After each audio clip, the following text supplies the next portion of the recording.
প্ৰথমে মই ধন্যবাদ জ্ঞাপন কৰিছোঁ নিভা বৰুৱা ডাঙৰীয়ালৈ।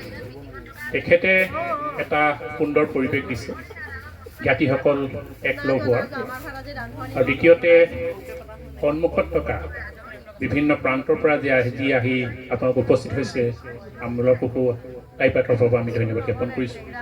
আৰু খুব থুলমূলকৈ এখন সভা আয়োজন কৰা হৈছে, আৰু সভাৰ মাননীয় সভাপতি মহোদয় মই তেখেতকো ধন্যবাদ জ্ঞাপন কৰিছোঁ সভাখন পৰিচালনা কৰাৰ বাবে। আৰু ইতিমধ্যে আপোনালোকে সকলোকে চিনাকি কৰি দিছে, মই পুনৰবাৰ আকৌ চিনাকি পৰ্বটো আমি নাৰাখোঁ। আৰু জাচিংফা যিসকলে অনুষ্ঠিত কৰিলে, সুদূৰ শিৱসাগৰৰ পৰা আহিছে, ফুৰালুং সংঘৰ পৰা, চাংবুং আমাৰ নিপেন গগৈ, পদ্ম চাংবুং, তেখেতসকলক আমাৰ টাইপাতৰ পৰা ধন্যবাদ জ্ঞাপন কৰিছোঁ। আৰু বিষয়টো সকলোৱে জ্ঞাত, আমি কিয় ইয়ালৈ আহিছোঁ। সুদূৰ শদিয়াৰ পৰা আহিছোঁ, চৰাইদেউৰ পৰা আহিছোঁ, ডিব্ৰুগড়ৰ পৰা আহিছোঁ, তিনিচুকীয়াৰ পৰা আহিছোঁ, শিৱসাগৰৰ পৰা আহিছোঁ। কিয় আহিছোঁ?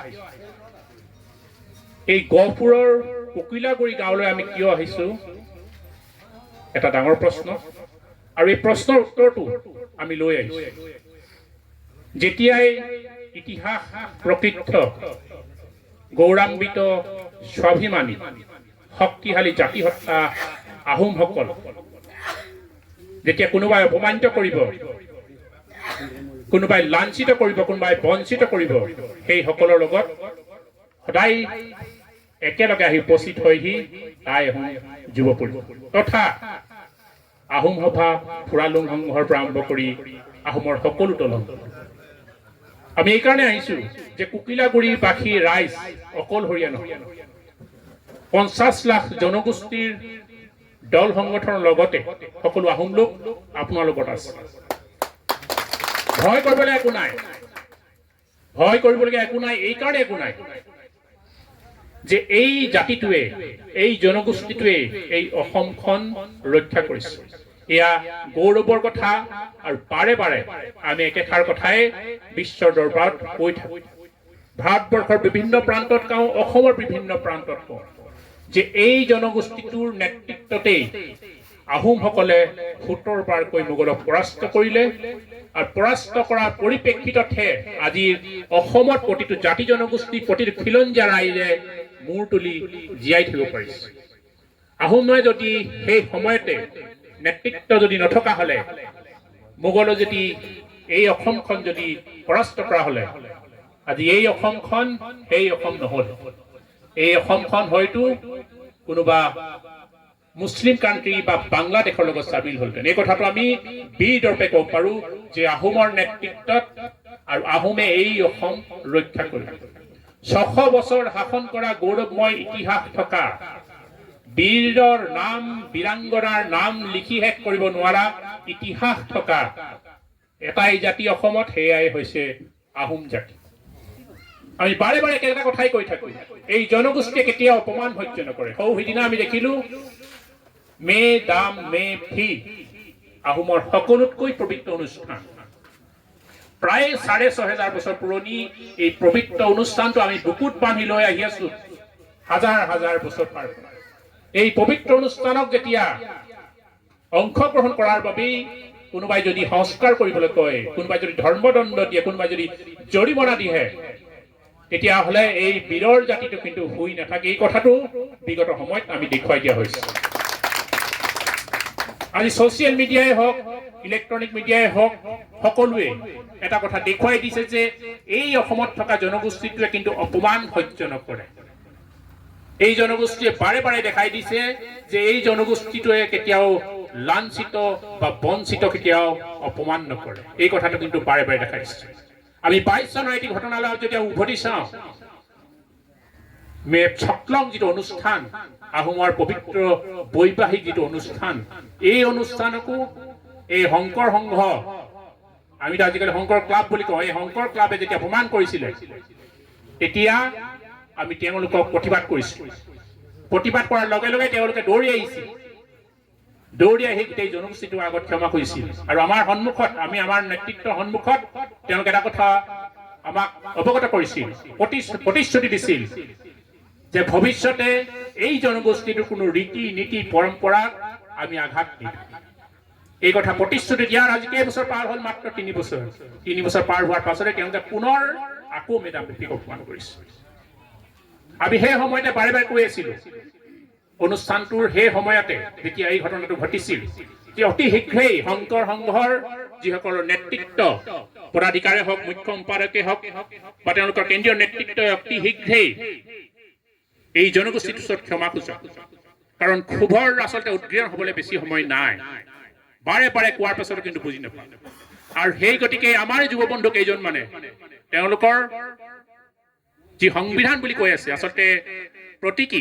প্ৰতীকী সংবিধান দাহ কৰিলে ক্ষোভৰ উদ্গীৰণৰ পৰিপ্ৰেক্ষিতত সময় গৌৰৱান্বিত জাতি স্বাভিমানী জাতি শক্তিশালী জাতিৰ লগত ধৰ্মৰ সদায় পৰাজয় হয় এয়া ইতিহাস লিখা আছে আমি মোৱামৰীয়া বিদ্ৰোহৰ কথাই যদি কওঁ সেই সময়ত ধৰ্মৰ পুনৰ পৰাজয় হৈছিল আৰু ৰাজশাসন ব্যৱস্থা আহোমৰ পুনৰ ভুই আছিল গোটেই পৃথিৱী যদি ইতিহাস খুচৰি চাওঁ আৰু তেনেকুৱা ধৰণৰ বহু কথা আমি দেখিবলৈ পাওঁ জাতি হত্যাৰ লগত ধৰ্মৰ যেতিয়া যুদ্ধ হ'ব জাতি হত্যা নিশ্চয় জয় হয় এই কথা ইতিহাসে বাৰে বাৰে প্ৰমাণিত কৰিছে আৰু মই এটা কথা বাৰে বাৰে কৈ আছো যে এই অপমানৰ কথা এই জনগোষ্ঠীটোৱে যদি ভাবিছে যে তেওঁলোকে যদি ভাবিছে শংকৰ কবি যদি ভাবিছে যে এই জনগোষ্ঠীয়ে পাহৰি যাব সময়ৰ লগে লগে এয়া তেওঁলোকে ভুল বুজি আছে এতিয়া মই কৈছো তেওঁলোকে ভুল বুজি আছে এই কথাবোৰ পাহৰি যাব বুলি যদি ভাবি আছে ভুল বুজি আছে আহোম জনগোষ্ঠীয়ে অপমান কেতিয়াও পাহৰি নাযায় আমি বাৰে বাৰে আমি মিডিয়াৰ আগত ঘোষণা কৰি আছো এতিয়াও মই কৈ আছো অলপ আগতে এতিয়াও মই কৈ আছো ভৱিষ্যতে শংকৰ সংঘৰ যিকোনো অনুষ্ঠান উজনি অসমত যদি হয় আমি তেওঁলোকৰ অনুষ্ঠান বন্ধ কৰি দিয়া হ'ব নহতে সেই জিলাখন বন্ধ ঘোষণা হ'ব যতেই তেওঁলোকে অনুষ্ঠান কৰা হ'ব এই কথা কিন্তু আমি বাৰে বাৰে কৈ আহিছো তেওঁলোকে সংবিধানৰ কথা কয় আমি কৈছো আপোনালোকৰ সংবিধান ভাৰতৰ সংবিধানৰ ওপৰত ভাৰতৰ সংবিধান হৈছে সৰ্বোচ্চ সংবিধান যি সংবিধানে ধৰ্ম নিৰপেক্ষতা কৈ আছে যি সংবিধানে সকলো জাতি জনগোষ্ঠীৰ মাজত একতাৰ কথা কৈছে যি সংবিধানে সকলো ধৰ্মৰ ৰীতি নীতি পৰম্পৰাক সন্মান কৰিছে কিন্তু এই যিখন তেওঁলোকে সংবিধানৰ কথা কৈ আছে এই সংবিধান ভাৰতীয় সংবিধানৰ পৰিপন্থী গতিকে ভাৰতীয় সংবিধান উলংঘন কৰাৰ দৰে গুৰুতৰ তেওঁলোকে ভুল কৰি আছে আমি ভাৰতীয় সংবিধান আমি পঢ়িছো article 15 article 17 article 18 article 19 25 26 27 28 29 cross 10 এই গোটেই কথাখিনি তেওঁলোকে সংবিধান উলংঘন কৰিছে এই সংবিধানৰ আৰ্টিকল মতে তেওঁলোকে কিন্তু চূড়ান্ত ডাঙৰ এটা ভুল কৰি আছে গতিকে এই ভাৰতীয় সংবিধানে ধৰ্মৰ নিৰপেক্ষতা কৈ আহিছে এই সংবিধানে জাতি ধৰ্ম লিংগৰ মাজত বৈষম্যৰ কথা কোৱা নাই আৰ্টিকল 17 মতে এই তেওঁলোকে যি সংস্কাৰৰ কথা কৈছে শুদ্ধিকৰণৰ কথা কৈছে এই কথা কিন্তু তেওঁলোকে ক'ব নোৱাৰিব আৰ্টিকল 18 মতে মানুহে যিকোনো ঠাইত নিজৰ ইচ্ছামতে যাব পাৰে কোনো তাত কিন্তু বাধা দিব নোৱাৰে আৰ্টিকল 19 মতে বাক স্বাধীনতা দিছে গতিকে ভাৰতীয় সংবিধান উলংঘনৰ দৰে গুৰুতৰ ভুল তেওঁলোকে কৰি আছে প্ৰতিটো প্ৰশ্নৰ উত্তৰ আমাৰ লগত আছে প্ৰতিটো প্ৰশ্নৰ উত্তৰ আমি দিবলৈ সাজু আছো কিন্তু তেওঁলোকে এই সংবিধানৰ দোহাই দি কাবাক এঘৰীয়া কৰিব কাবাক ধৰ্মদণ্ড বিহিব এই কথাখিনি আমি আৰু সহ্য কৰিব নোৱাৰো মই বহুতে কৈ আছো এই ককিলাগুৰি গাঁৱৰ যি ঘটনা এই ঘটনা ভাল হৈছে এই কাৰণে ভাল হৈছে আহোমসকল একত্ৰিত হৈছে আহোমসকল জাগৰণ হৈছে আহোমসকলে নিজৰ পৰম্পৰা হাজাৰ বছৰৰ পৰম্পৰাৰ যি ইতিহাস প্ৰসিদ্ধ জাতিটো এই পৰম্পৰালৈ আকৌ ঘূৰি অহাৰ এটা পৰিৱেশ ৰচনা হৈছে মই ভাল পাইছো এই কথা আৰু এই কথাখিনি আমি বাৰে বাৰে কওঁ আহোমৰ কোনো ধৰ্ম নাই কোনোবাই কয় যে আহোমৰ ধৰ্ম কি মই কওঁ আহোমৰ কোনো ধৰ্ম নাই এতিয়া ফুৰালুঙৰ কথা যদি আমি কওঁ বানফিৰ যদি কথা কওঁ ইয়াৰ ৰীতি নীতি পৰম্পৰা এয়া ধৰ্ম নহয় আহোমে কোনো ধৰ্ম পালন নকৰে আমি উপৰি পুৰুষক সেৱা কৰোঁ এয়াই আমাৰ ধৰ্ম মানৱ ধৰ্ম প্ৰকৃতি ধৰ্ম এই কথাখিনি বহুতে বুজি নাপায় শংকৰ সংঘই বুজি নাপায় মেডাম মেফিত কি হয় শংকৰ সংঘই বুজি নাপায় মেডাম মেফিৰ যোগেদি আমি কি কৰোঁ হাজাৰ বছৰীয়া এই যে পৰম্পৰা আমি পালন কৰি আছো মেডাম মেফিৰ যোগেদি কি কৰা হয় শংকৰ সংঘই এতিয়াও নাজানে মই এইকাৰণে বাৰে বাৰে কৈ আছো যে মেডাম মেফিৰ যোগেদি অকল উপৰি পুৰুষৰ উপাসনা নহয়, এয়া প্ৰকৃতিৰ আমি সেৱা আগবঢ়াওঁ। আমাৰ ককা আইতা দেউতা যিসকল পুলিন পুঠা তেওঁলোকক আমি সেৱা আগবঢ়াওঁ। ইতিহাসত লিখা আছে মেডাম মেফি আমি অনুষ্ঠান যে অনুষ্ঠিত কৰি আহিছো, বিভিন্ন সময়ত সেই চাউফাসকলে কেতিয়াবা যুদ্ধ জয় হোৱাৰ আগত, কেতিয়াবা দেশত অপায় অৱলম্বন যেতিয়া হ'ব তেতিয়া মেডাম মেফি অনুষ্ঠিত কৰে, কেতিয়াবা আকৌ যুদ্ধ জয় কৰাৰ উল্লাসত মেডাম মেফি অনুষ্ঠিত কৰে। গতিকে মেডাম মেফি বিশেষ এটা কাৰণত অনুষ্ঠিত নকৰে। এই কথাখিনি শংকৰ সংঘৰ মানুহখিনি এতিয়াও বুজি পোৱা নাই। আৰু মেডাম মেফিত কোনো ধৰণৰ মূৰ্তি পূজা নকৰে, এই কথাখিনিও তেওঁলোকে এতিয়াও বুজি পোৱা নাই। গতিকে আমাৰ কথাটো খুব স্পষ্ট, আমাৰ কথা খুব স্পষ্ট। আমি সংবাদ মাধ্যমৰ যোগেদি আহ্বান জনাইছো যে এতিয়াও যিসকল লোক শংকৰ সংঘত আছে তেওঁলোকক অতি শীঘ্ৰেই শংকৰ সংঘ ত্যাগ কৰিবলৈ আমি আহ্বান জনাইছো। কাৰণ আহোমসকলৰ এই যি পৰম্পৰা ৰীতি নীতি বহু উচ্চ খাপ। আমাৰ ইমান ধুনীয়া আচলতে সাজ পোছাক আছে, ইমান ধুনীয়া বিবাহ পদ্ধতি আছে, ইমান ধুনীয়া এটা পৰম্পৰা আছে, যি পৰম্পৰা ৰীতি নীতিৰ দ্বাৰাই মহামতী চাউলুং চুকাফাই বৰ অসম গঢ়িছিল। যদি চাউলুং চুকাফাই যদি ধৰ্মৰ যদি গোলামী ৰাখিলেহেঁতেন এই অসমত 600টা বছৰ শাসন কৰিব নোৱাৰিলে।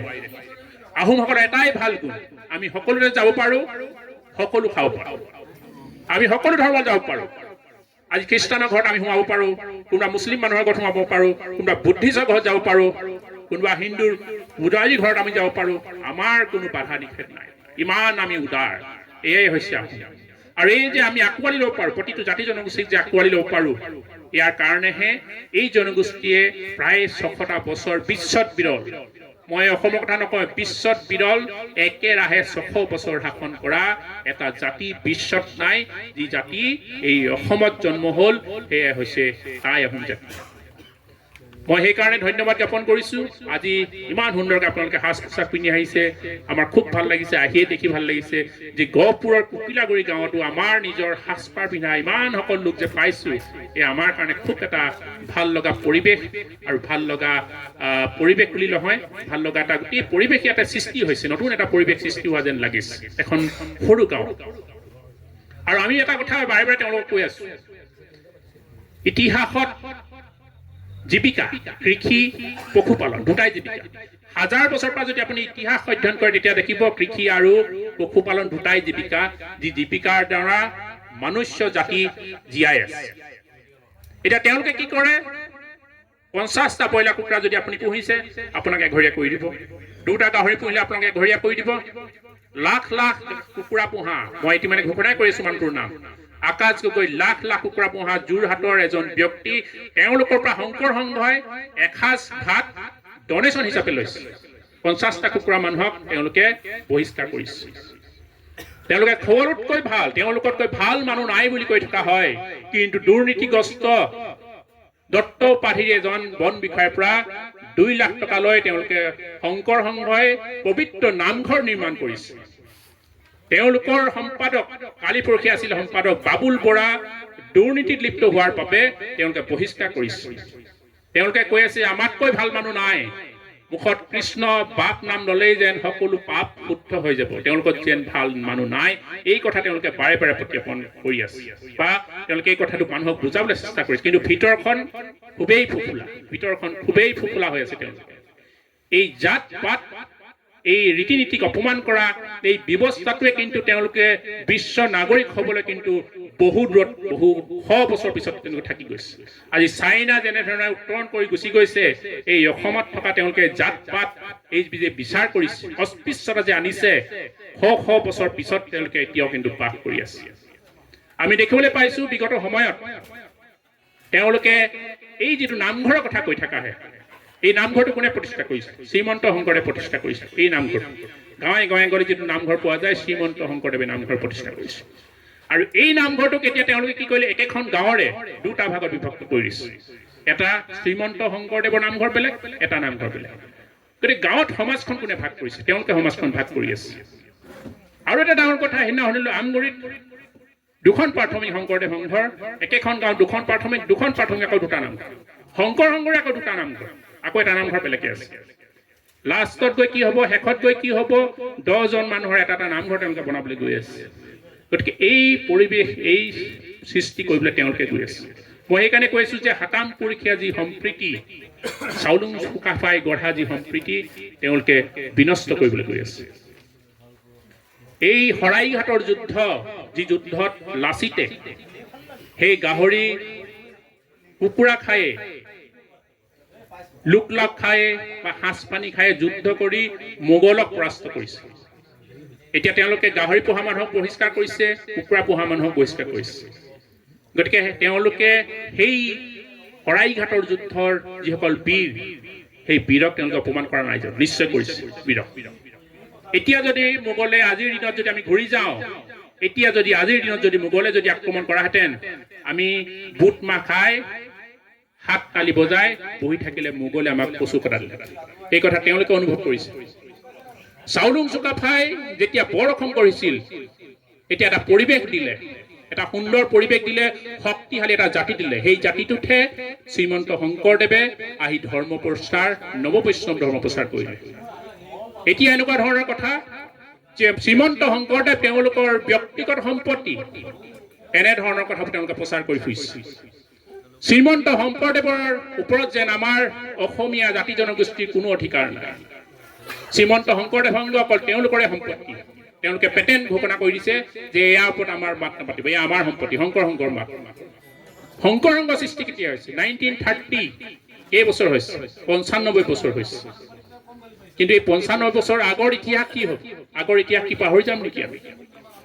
এতিয়া মই আহোম লোকসকলক বাৰে বাৰে কৈ আছো, শংকৰ সংঘত সোমোৱাৰ লগে লগে আপোনালোকে নিজৰ ইতিহাস পাহৰি যোৱা পৰিৱেশ শংকৰ সংঘৰ সৃষ্টি কৰিছে। কাৰণ এটাই, আজি চৰাইদেউত আছে ৱৰ্ল্ড হেৰিটেজ চাইট, মৈদাম ক্ষেত্ৰ ঘোষণা হৈছে। এতিয়া শংকৰ সংঘৰ যদি বিষয়াজন তাত গৈ আমাৰ সেই মহান চাওপাসকলক যদি সেৱা কৰি যদি এখন ফটো যদি ছ'চিয়েল মিডিয়াত দি দিয়া হয়, তেতিয়া তেওঁলোকক কি কৰিব? এঘৰীয়া কৰি দিব। আজি যদি শিৱদৌল, মই পূজা কৰাৰ কথাটো বাদেই দিছোঁ, শিৱদৌলৰ প্ৰাংগণত গৈ চাওপাসকলে বনোৱা শিৱদৌলত একপি ফটো তেওঁলোকে দিব নোৱাৰে। কি কৰিব? তেওঁলোকক এঘৰীয়া কৰি দিব। আহোমৰ ইতিহাস তেওঁলোকে সম্পূৰ্ণ আচলতে মুচি দিব বিচাৰিছে। এই কথাখিনি আমি সহ্য নকৰোঁ। গতিকে কুকিলাগাৰী এই গাঁৱত যি আৰম্ভণি হৈছে, এই আৰম্ভণিটো ভাল হৈছে, আমি আদৰণি জনাইছোঁ। আৰু এই আৰম্ভণি গাঁৱে গাঁৱে আমাৰ হ'ব লাগিব। আৰু ফুৰালুং নিজৰ যি ৰীতি নীতি পৰম্পৰা, ফুৰালুঙলৈ আমি ঘূৰি আহিবলৈ আমি পুনৰবাৰ আহ্বান জনাইছোঁ। গতিকে পুনৰবাৰ মই সকলোকে ধন্যবাদ জ্ঞাপন কৰিছোঁ। আৰু পুনৰবাৰ একেখিনি কথা কৈছোঁ, জাতিৰ যেতিয়া বিপদ হ'ব, সকলো আহোম এক হৈ দেখা দিয়ে, এয়া ইতিহাসে কৈ আছে। আৰু এয়া এতিয়া সত্য প্ৰমাণিত হৈছে। মই ধন্যবাদ জ্ঞাপন কৰি মোৰ এইখিনিকে চৌম্বক্ত সামৰি মাৰিছোঁ। টাই আহোম জনগোষ্ঠী পেয়ংলে পেয়ংলে পেয়ংলে।